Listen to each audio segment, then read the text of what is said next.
You know, what we have to come to understand is that, and I'm sure Pastor Broden and everyone else will agree here, you're not going to flip this over in one election cycle. That's right.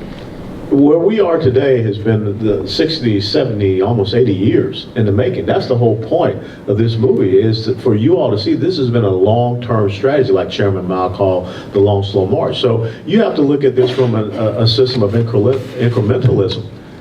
If you are successful in getting 15% of the black vote nationally, you just destroyed the left. That's why they're out there talking so much about racism, what have you. That's why they don't want a documentary like this to get out there, because of the power of the truth that it presents. So what I will tell you is that instead of thinking that you're going to go out there and save the entire black community overnight, just understand all you got to do. If you get 15 to 20% in this election cycle, they're done. That's a wrap.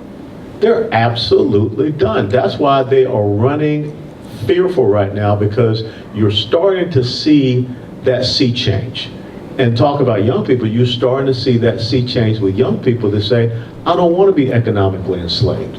So what I would say to the people here that don't have as much, a skin tone as some of us up here do, you got to stop backing down. That's right. You got to stop being afraid. When they call you a name, just keep charging. Because the whole purpose of them calling you a name is to get you to shut up, so you self-censor. Shelby Steele wrote an incredible book called White Guilt. Every single one of you here needs to read White Guilt, because that's exactly what they're doing. They're trying to guilt trip white America for no reason whatsoever. Can't let them do that. I think part of the intent of the right is to make a decision that we're going to go into the community and we're going to talk and we're going to communicate to them who we are and why we are. Right now, the narrative about who we are as Republicans is defined and articulated by the Democrats. When Black America finds out anything about Republicans, it is the Democrats who are telling them about them. Therein is the problem. And there is a hesitancy, I think, on the part of the Republican Party to come into the community and to aggressively represent who they are.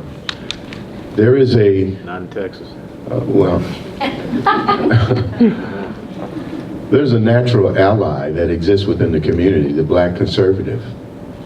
And that black conservative is the one who is oftentimes ignored and mistreated on both sides of the aisle. Ignored on the Republican side, and then mistreated on the Democrat side. And the greatest ally that the Republicans have are the black Republicans, the conservatives. We're there, we believe in the same ideology, we subscribe to it, we live by it, and we work under those principles.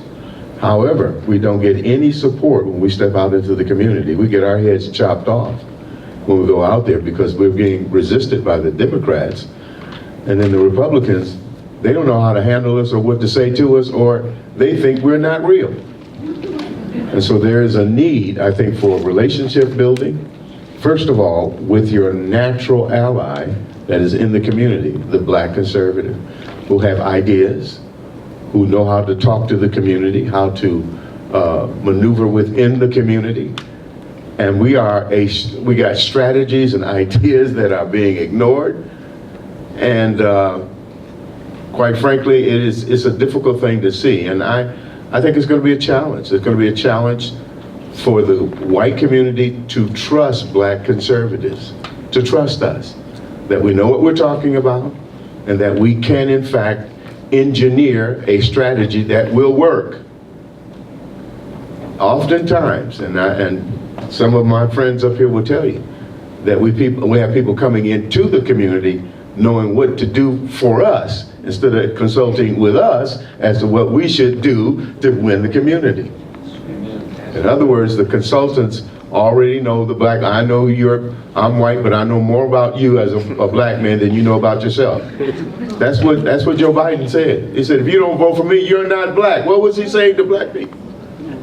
He says, I know who you're black if you do what I tell you to do.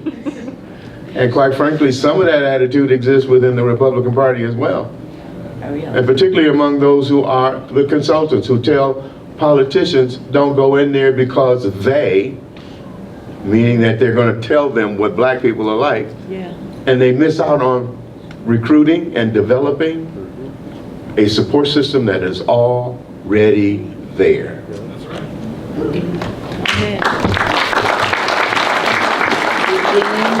You want to add to that? Or Chad, anything else to add to that? I think they pretty much covered it.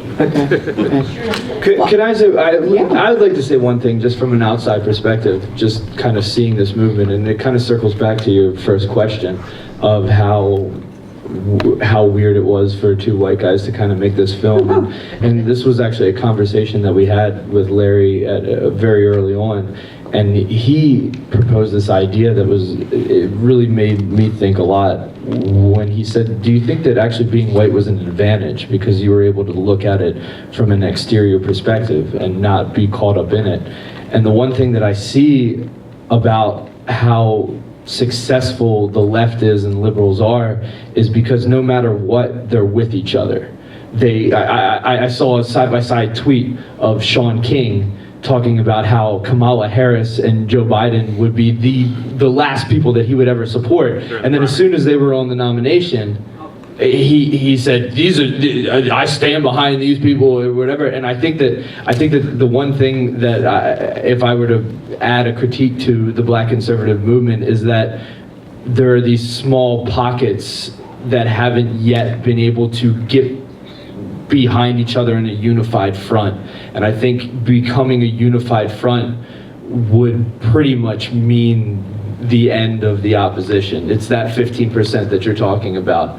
And that's what we were hoping to do, to show this in this film, to show all these people, because there were certain people who said, don't put Jesse Lee Peterson in this movie, because he will subjugate, he'll put a certain whatever, a preconceived notion around what you're doing, and et cetera. With Candace wasn't nearly as provocative as she was when we interviewed her, but those sorts of things. But what we did was we just tried to find, because there is a very common thread. Everybody believes in essentially the same things, and I think if all that can kind of just be put into one and used in the same unified way that the left does, then it would pretty much be unstoppable.